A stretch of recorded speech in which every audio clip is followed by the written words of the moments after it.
सबसे पहला क्वेश्चन क्या है, किसी सदिश का परिमाण कभी नहीं हो सकता है। आपको इसमें से बताना है कि सदिश का जो परिमाण कभी नहीं हो सकता है कितना। तो इसका राइट आंसर हो जाएगा दोस्तों ऑप्शन नंबर सी यानी ऋणात्मक। किसी सदिश का परिमाण कभी भी ऋणात्मक नहीं हो सकता, क्योंकि सदिश राशि की दिशा ऋणात्मक हो सकती है लेकिन परिमाण ऋणात्मक नहीं हो सकता है। चलिए अगला क्वेश्चन देख लेते हैं। अदिश राशि कौन है? Most important and most repeated question है दोस्तों। जितने भी क्वेश्चन को मैं इंपॉर्टेंट बताता हूँ आप उसे ज़रूर से ज़रूर नोट कर लीजिएगा, क्योंकि वो आने वाले एग्जाम में आने की बहुत ही संभावना है। तो आपको बताना है इनमें से अदिश राशि कौन सी है। ये क्वेश्चन बहुत रिपीट होता है। तो इसका राइट आंसर हो जाएगा ऑप्शन नंबर ए यानी ऊर्जा, एनर्जी। बल, आघूर्ण एवं संवेग सदिश, जो ये बल, आघूर्ण है और संवेग है ये सदिश है, और ऊर्जा अदिश राशि होती है, क्योंकि ऊर्जा में केवल परिमाण होता है, दिशा नहीं होती है। ये बात याद रखिएगा। अगला क्वेश्चन देख लेते हैं दोस्तों। अदिश एक प्रमात्रा है जिसमें परिमाण होता है लेकिन क्या नहीं होता है।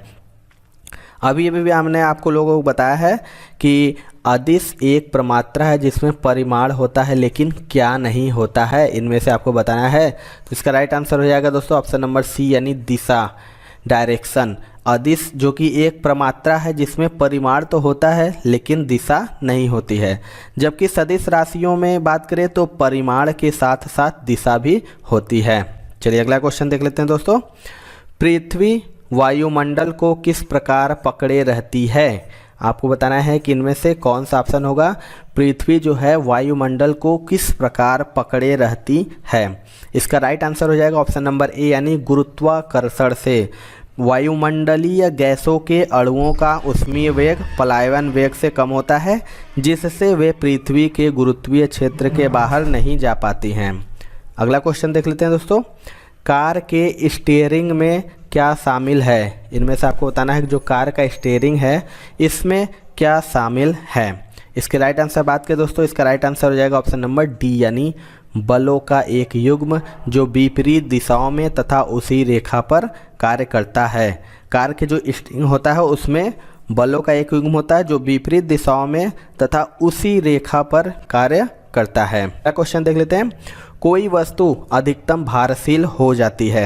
आपको बताना है कि कोई वस्तु है अधिकतम भारशील कहाँ पर हो जाती है। इसके राइट आंसर बात करें तो इसका राइट आंसर हो जाएगा ऑप्शन नंबर डी निर्वात में। किसी वस्तु का जो भार होता है mg में होता है, वस्तु पर उत्क्षेपण बल कार्य करने की दशा में आभासी भार कम हो जाता है, जबकि निर्वात में कोई उत्क्षेपण बल न लगाने के कारण भार अधिकतम होता है। चलिए अगला क्वेश्चन देख लेते हैं। न्यूटन प्रति किग्रा मात्रक है। आपको बताना है इनमें से जो न्यूटन प्रति किग्रा है वो किसका मात्रक है।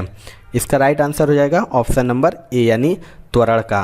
आपको बता दें कि त्वरण का जो मात्रक होता है वो न्यूटन प्रति किग्रा होता है।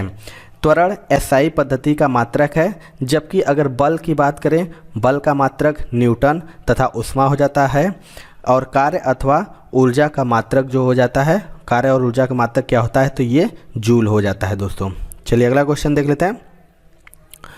एक अंतरिक्ष यात्री पृथ्वी की तुलना में चंद्र पर अधिक ऊंची छलांग लगा सकता है, क्योंकि आपको बताना है कि एक अंतरिक्ष यात्री जो अंतरिक्ष में जाते हैं वो पृथ्वी की तुलना में चंद्र तल पर अधिक ऊंची छलांग लगा सकता है, क्योंकि इसमें से आपको बताना है। तो इसका राइट आंसर जो हो जाएगा दोस्तों ऑप्शन नंबर सी यानी चंद्र तल पर गुरुत्वाकर्षण बल पृथ्वी तल की तुलना में अत्यल्प है। एक अंतरिक्ष यात्री जब पृथ्वी तल की तुलना में चंद्र तल पर अधिक ऊंचाई छलांग लगा सकता है, क्योंकि चंद्र तल पर गुरुत्वाकर्षण बल यानी जो जी होता है पृथ्वी तल की तुलना में अत्यल्प है, इसी कारण होता है। अगला क्वेश्चन देख लेते हैं। चंद्रमा की सतह पर, मोस्ट इंपॉर्टेंट ये क्वेश्चन है दोस्तों, चंद्रमा की सतह पर क्या होता है। आपको इसमें से बताना है। तो इसका जो राइट आंसर हो जाएगा दोस्तों ऑप्शन नंबर बी हो जाएगा। द्रव्यमान स्थिर रहता है और केवल भार कम हो जाता है। द्रव्यमान जो कि स्थान निक्षेप होता है, अर्थात द्रव्यमान सर्वत्र समान होता है। भार का मान गुरुत्वीय त्वरण पर निर्भर करता है, चूँकि चंद्रमा पर गुरुत्वीय त्वरण पृथ्वी पर के गुरुत्वीय त्वरण का 1/6 भाग होता है, अतः चंद्रमा पर भार की पृथ्वी पर के भार का 1/6 होगा। चलिए अगला क्वेश्चन देख लेते हैं। अश्व यदि एकाएक चलना प्रारंभ कर दे तो अश्वारोही के गिरने की आशंका का क्या कारण है? आपको बताना है कि घोड़ा, अश्व माने घोड़ा होता है, यदि एकाएक चलना प्रारंभ कर दे तो जो उस पर बैठा रहता है उसके गिरने की आशंका का क्या कारण है? तो इसका राइट आंसर हो जाएगा दोस्तों ऑप्शन नंबर सी, यानी विश्राम जड़त्व। अश्व यदि एकाएक चलना प्रारंभ कर दे तो अश्वारोही के गिरने की आशंका का कारण विश्राम जड़त्व होता है, क्योंकि एकाएक चलने के कारण अश्वारोही के शरीर के ऊपर का भाग जो स्वतंत्र होता है पीछे गिर सकता है, क्योंकि अश्वारोही के शरीर का ऊर्ध्व भाग विराम के जड़त्व के कारण विराम अवस्था में बना रहता चलता है। अगला क्वेश्चन देखते हैं। दोस्तों यदि आप रेलवे ग्रुप डी एग्जामिनेशन 2022 के लिए तैयारी कर रहे हैं तो आपके लिए बहुत सारे ई बुक्स मैं लाया हूं जो बहुत ज्यादा इंपॉर्टेंट है और आपको ले लेना चाहिए। दोस्तों मैथ का मैंने 500 क्वेश्चन रेडी किया है, guess paper, super guess question है सारे के सारे विद कंप्लीट सोल्यूशन और ट्रिक के साथ दोस्तों इसे बनाया गया है specially for railway group D examination 2022। एकदम आपको 500 के 500 क्वेश्चन को प्रैक्टिस करके जाना है एग्जामिनेशन में। इस ई बुक का लिंक आपको डिस्क्रिप्शन बॉक्स मिल जाएगा। इसी प्रकार से बहुत सारे साइंस का देखिए 1000 क्वेश्चन मैंने कवर किया है विद कंप्लीट सोल्यूशन, मतलब इसके डिटेल भी मिल जाएंगे जिसमें फिजिक्स, केमिस्ट्री, बायो के सभी क्वेश्चंस लिए गए हैं और पिछले 10 वर्षों में जो लगातार क्वेश्चन पूछे गए उन सभी को इस ई बुक में लिया गया है। साइंस के अलावा दोस्तों यहाँ पे स्टैटिक जीके के 2500 क्वेश्चन, ये भी आपका फुल डिटेल के साथ है। और जीके टॉपिक वाइज अगर आपको कवर करना चाहते हैं, जितने भी टॉपिक पूछे जाते हैं आपके जीके से 70 से ज्यादा टॉपिक दोस्तों मैंने इसमें कवर किए हैं, तो आपको पूरा ऑल इन वन मिलने वाला है। तो निश्चित तौर पर दोस्तों ये सभी ई बुक आपके एग्जामिनेशन के लिए बहुत इंपॉर्टेंट है, तो आप जरूर से इसे ले लीजिए और प्रिपरेशन स्टार्ट कीजिए जिससे कि आप एग्जामिनेशन में ज्यादा स्कोर कर पाए। सभी ई बुक का लिंक दोस्तों मैंने डिस्क्रिप्शन बॉक्स में डाल रखा है, फटाफट जाके वहां से ले लीजिए। यदि किसी गेंद को ऊर्ध्वाधर रूप से ऊपर फेंका जाए तो गुरुत्वीय त्वरण क्या होगा? आपको बताना है कोई गेंद अगर ऊर्ध्वाधर रूप से ऊपर फेंका जाए तो गुरुत्वीय त्वरण क्या होगा?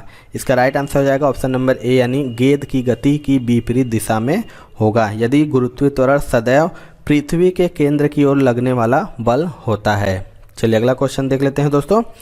कोई साइकिल सवार किसी मोड़ में घूमता है तो वह, most important and most repeated exam में, ये मैक्सिमम एग्जाम में ये क्वेश्चन जरूर आता है दोस्तों कि कोई साइकिल सवार किसी मोड़ में घूमता है तो वह, ऑप्शन जानते हैं, देख लेंगे।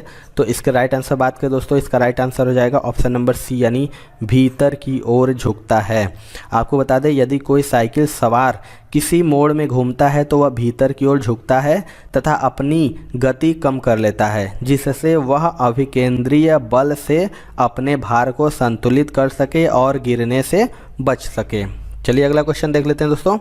वॉशिंग मशीन की कार्यप्रणाली निम्नलिखित सिद्धांत पर आधारित है। आपको बताना है कि वॉशिंग मशीन की जो कार्यप्रणाली हो वो किस सिद्धांत पर आधारित है। इसकी राइट आंसर बात करें दोस्तों, इसका राइट आंसर हो जाएगा ऑप्शन नंबर ए, यानी अपकेंद्रण। जो वॉशिंग मशीन की कार्यप्रणाली होती है वो अपकेंद्रण के सिद्धांत पर आधारित है। जब कोई पिंड किसी वृत्तीय मार्ग पर चलता है तो उस पर मार्ग के केंद्र की ओर एक बल लगता है जिसे अभिकेंद्रीय बल कहते हैं।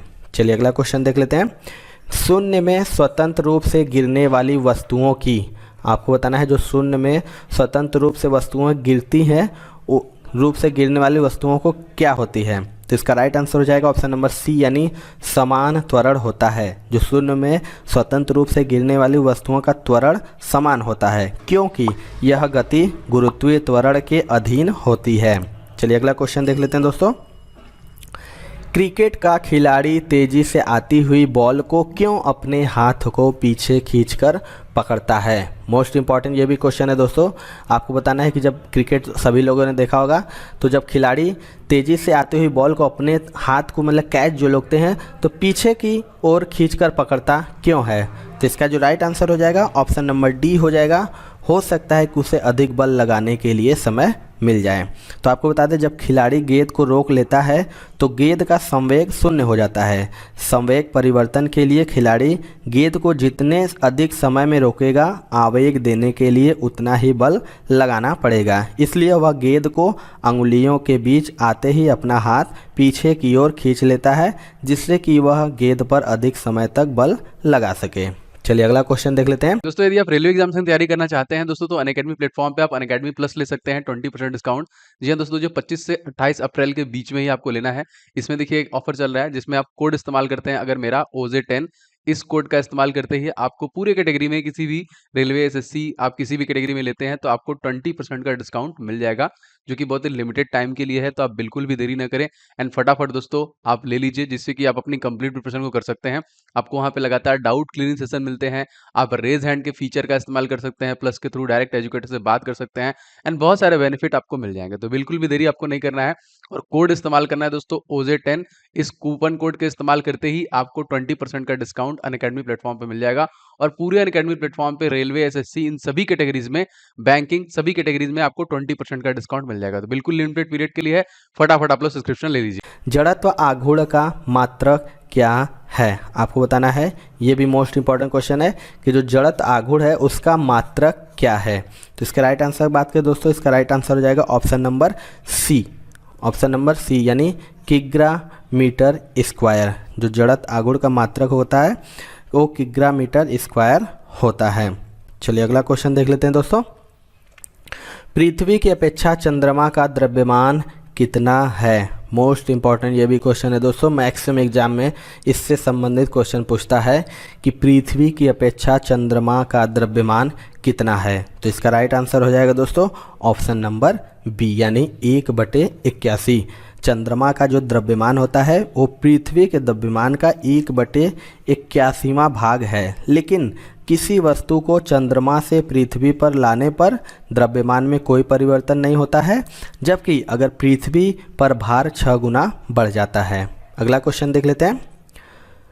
किसी पाइपलाइन के केंद्र पर स्थित किसी कण का वेग होगा। 4 ऑप्शन है आपके पास, बताना है कि जो पाइपलाइन के केंद्र पर स्थित किसी कण का वेग क्या होगा। इसका राइट आंसर हो जाएगा ऑप्शन नंबर ए यानी अधिकतम होगा।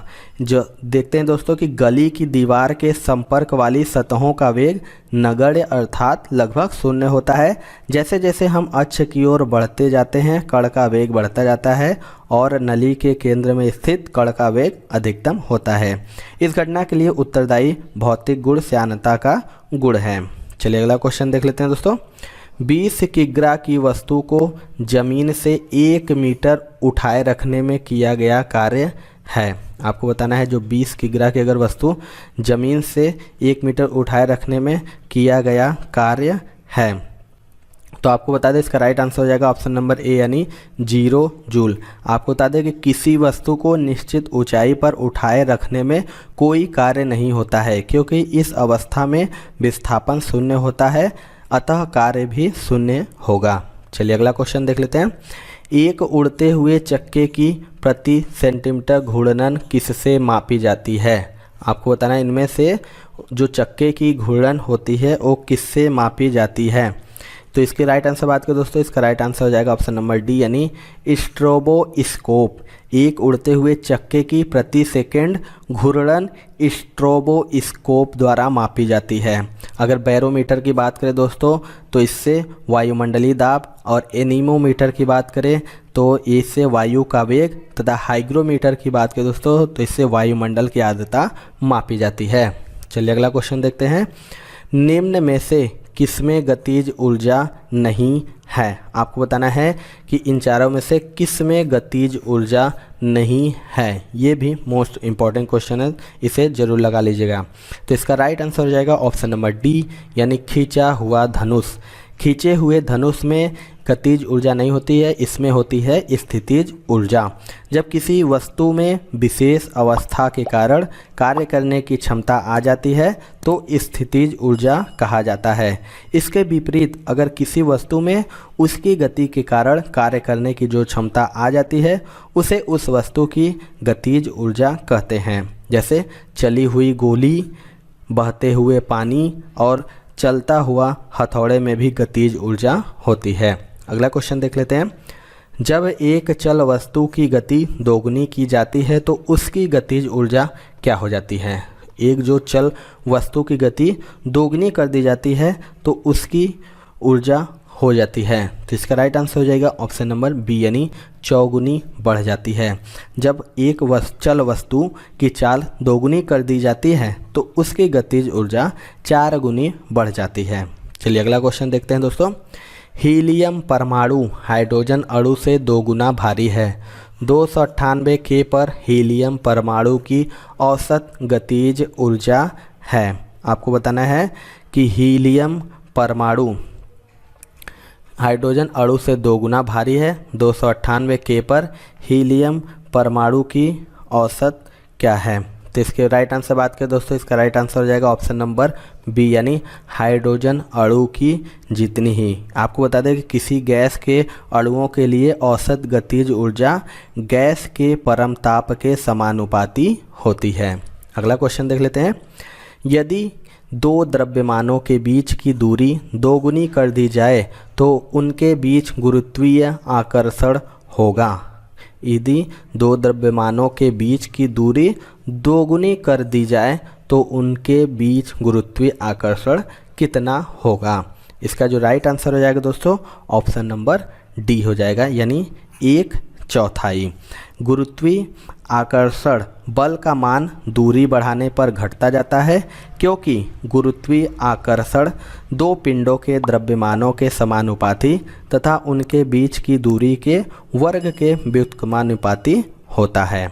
अगला क्वेश्चन और लास्ट क्वेश्चन है दोस्तों ये, किसी वस्तु का संवेग। आपको इसमें 4 ऑप्शन में बताना है कि किसी वस्तु का संवेग क्या होगा। तो इसका राइट आंसर हो जाएगा दोस्तों ऑप्शन नंबर सी यानी द्रव्यमान और वेग दोनों पर। आपको बता दें कि संवेग बराबर होता है द्रव्यमान गुणे वेग। तो किसी भी वस्तु का संवेग उसके द्रव्यमान तथा वेग के गुणनफल के बराबर होता है। तो ये थी दोस्तों आज की वीडियो। आपको वीडियो कैसा लगा कमेंट सेक्शन में ज़रूर बताइएगा। दोस्तों अगर आपको वीडियो पसंद आया होगा तो एक लाइक ज़रूर करिएगा दोस्तों, और हमारे चैनल पर नए होंगे तो चैनल को जरूर सब्सक्राइब करके बेल आइकन दबा लीजिएगा क्योंकि हम करा रहे हैं ग्रुप डी की लगातार तैयारी जो कि आपका आने वाला मोस्ट एग्ज़ाम है दोस्तों। तो मिलते हैं दोस्तों अपने अगले वीडियो में, तब तक के लिए जय हिंद जय भारत।